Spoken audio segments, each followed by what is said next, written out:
In the previous episode, we have seen how a user can publish a post only if he has this permission called publish and he's owning the ownership on that post.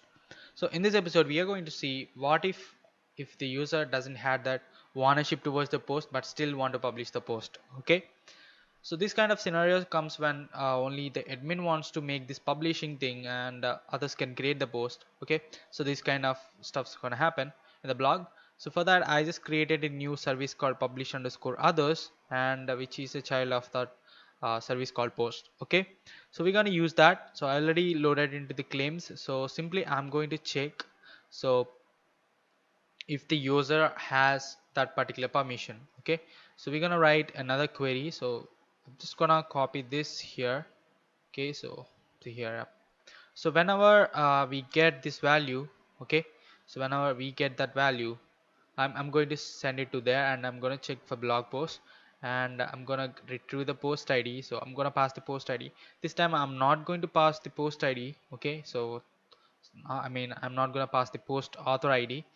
Okay, so I'm just gonna search for the post, and if the post exists, okay, so if the post exists, I'm gonna set the flag to 1. Okay, so the flag will be set 0 only if uh, the value has been less than 0. Okay, so I'm gonna copy this from here. Okay, dollar flag equal to 0, small flag. Yep.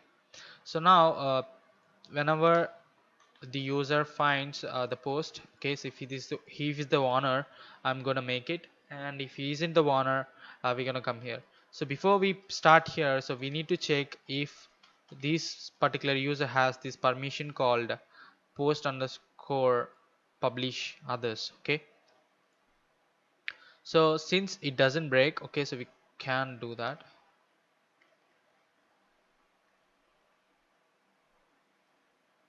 Okay, just make a copy here. So we need to do this similar kind of thing. Okay, I'll just leave it like here. I'm gonna make a copy from here.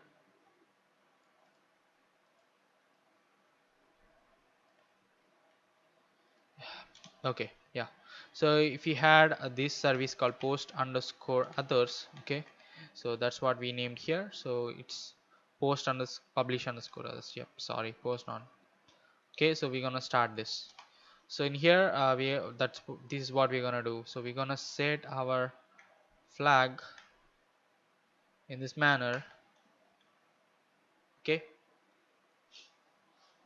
so I'll set here flag to -1,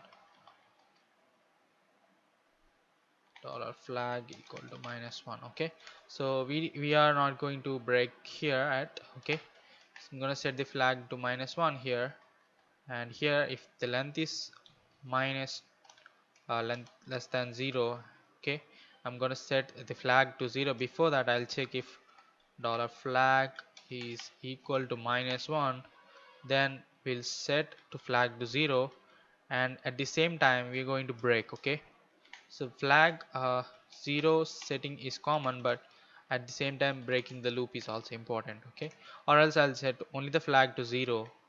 Okay, and I'll ignore it. Okay, so here I'm gonna check here. See, flag is already been 0 here. Okay, so if the flag is already 0, we're not going to set to -1. Instead I'll set the flag, I'll just break here. Okay, so this is how it goes. Okay, so this is how it should be going. So two different conditions going over one another to cross check if the user has. Okay, let's go and check one post and publish it. Okay, so here if you check this was published by, okay, let me find one thing which hasn't been published by this user. Post, yeah. Okay, so everything has been published. Okay, let's take this 13th, and I'll just transfer it to someone like admin 9. Okay, yeah, so the user who has published the post 13 is 9. So we go to meta here, and if we go to 13, you could see it's unpublished right now. Okay, so coming to my published post here, okay, body, and I'll just set the post ID to 13 here and click on send. So now you could see the status has been set to true. If I go and click on browse, you may see it's been set to 0. So now if I doesn't have this permission like publish underscore others, the user cannot publish it. Okay, so that's a small idea. I just want to give you about publishing, authorizing stuff. So towards that, so if you had more, if you want to know, do so, exercise on it and you'll be fine. Okay, so that's it for this episode, guys, and I'll be meeting in the next episode. Okay, so from the next episode we'll be starting our GUI back again. So we'll be constructing the authorization and displaying the post GUI, and once we are done we'll be getting back to APIs again. Okay, so that's it for the episode. Bye bye, thank you, peace out.